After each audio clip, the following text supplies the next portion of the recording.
Coffee on the Coast. Folks, are you ready for the bizarre? Because we are here and we have Chad Lewis joining us again. And we're excited because we are going to be talking about bizarre Wisconsin. Chad, welcome back to Coffee on the Coast. How's everything going? Hi, greetings from the Northwoods of Wisconsin. Is it extra bizarre up there, or everything is okay? It really is. Everything is bizarre in the north, and Wisconsin, for that matter, is truly more bizarre than maybe anywhere else in the world. So this is exciting. You're going to let viewers know about all of this interesting, bizarre history of Wisconsin. We're talking tomorrow. You're going to be live on the Manitowoc Public Library Facebook page. It is Thursday, February 11th, 7 p.m. And then you were just mentioning, too, that there's going to be a replay of it. So if somebody doesn't join live tomorrow night, the replay is when? Saturday at 3 p.m. And again, all the info's on the library webpage. Cool. Let me just put this up for a quick second so people know exactly what we're talking about. Here you have it. Bizarre History of Wisconsin with Chad Lewis. Thursday, February 11th, 7 p.m., Manitowoc Public Library Facebook page. So, Chad, what is the bizarre history of Wisconsin? Well, I think a lot of people don't realize that here in Wisconsin, we have such a unique and bizarre history. And I've dug up a lot of these stories that were nearly forgotten from the late 1800s, early 1900s. And for those who are not familiar with that time period, it was just truly bizarre. The newspapers were covering stories you would never imagine or never believe you'd see in today's newspapers.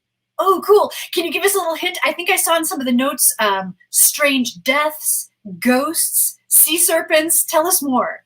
Yes, I cover everything from weird people to bizarre deaths to ghosts, psychic phenomena. And then there's a category of oddities, that cases that were so bizarre they didn't fit into any known category. So I made them their own category.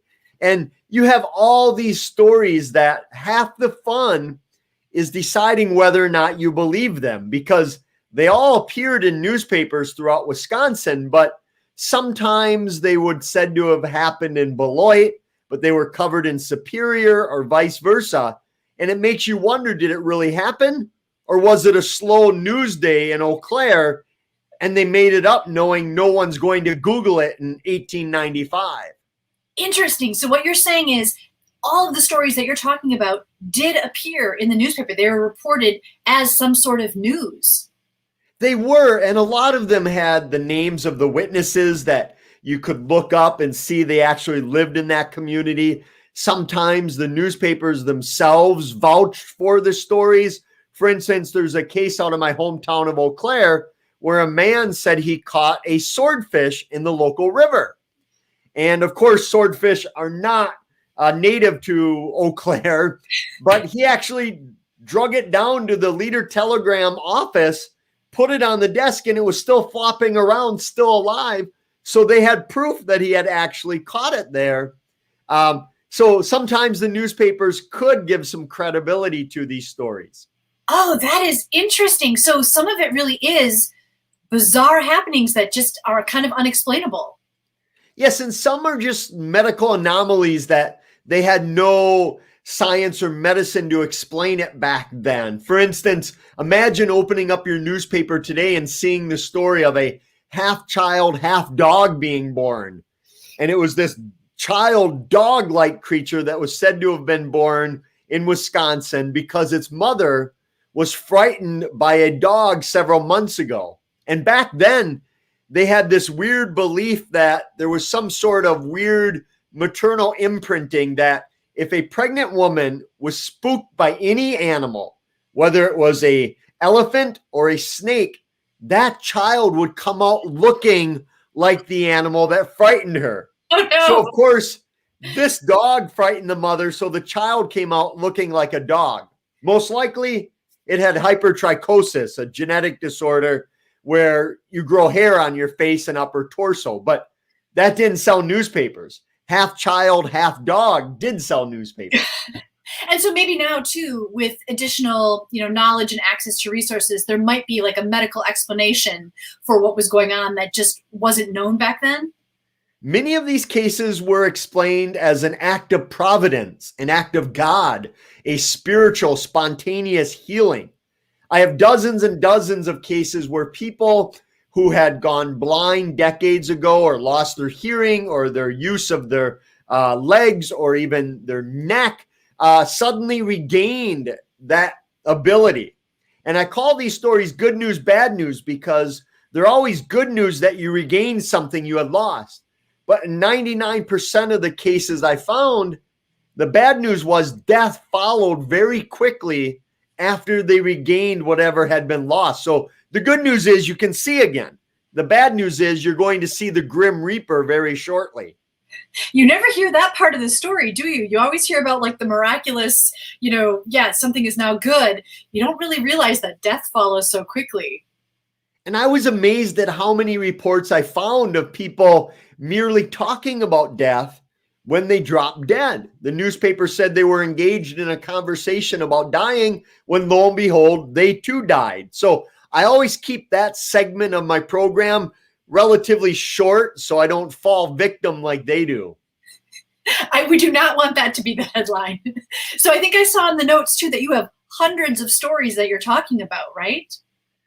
Well, I started out with these by digging through the old newspaper archives, looking for history of haunted places I was working on. And I started finding these bizarre headlines and weird stories. So I started printing them out for my own amusement. And then after I had a big stack of them, I said, I wonder how many I could find if I actively searched for them. And that's where it began. And I found, hundreds and hundreds and hundreds. And I've narrowed it down to what I think are the most bizarre and the weirdest cases that I just can't explain. Cool. So viewers that tune in tomorrow night are in for a treat. They're in to hear some, interesting, curated, bizarre stories from the history of Wisconsin. And this really is a visual program. You're going to see the old newspaper accounts. You're going to see evidence of a lot of these cases. For instance, one of the stories is that there's a giant sea monster inhabiting Lake Pepin, which is on the Mississippi River dividing Wisconsin and Minnesota. Today, it's still active. There's a $50,000 reward that's offered for the capture of this monster. So I kind of take you through the history of the creature dating back to the early Civil War times when the newspapers were talking about some giant Leviathan in the lake. So Wisconsin has kind of its own version of the Loch Ness Monster is what you're saying.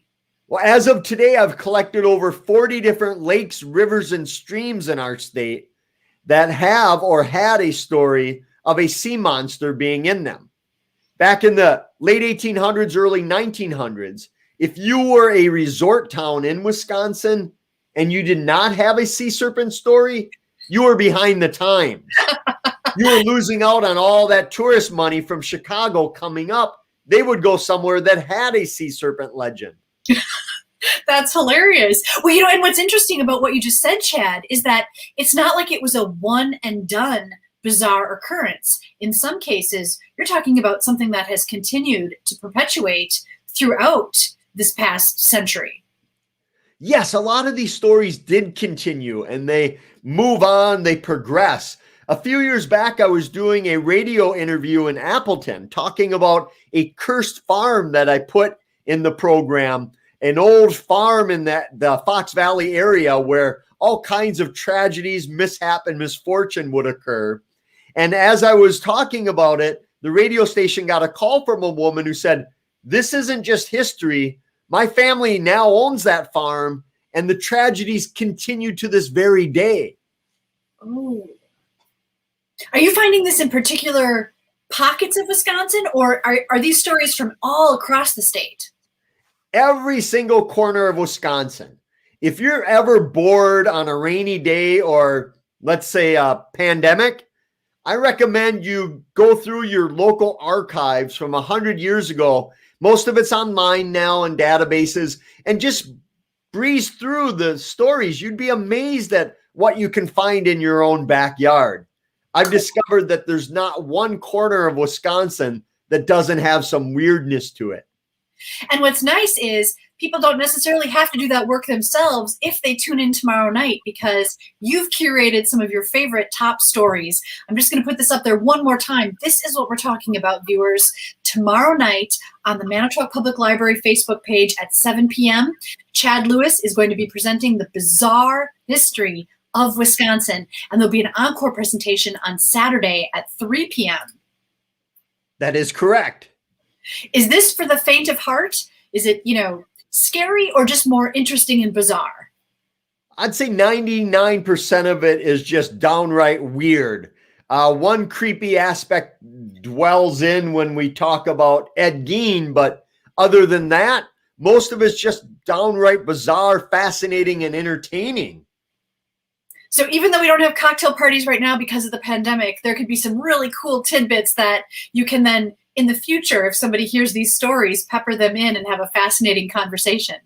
And you can do it all from the safety and comfort of your own home. You can gather those blankets and get the chill going, ready for these odd stories.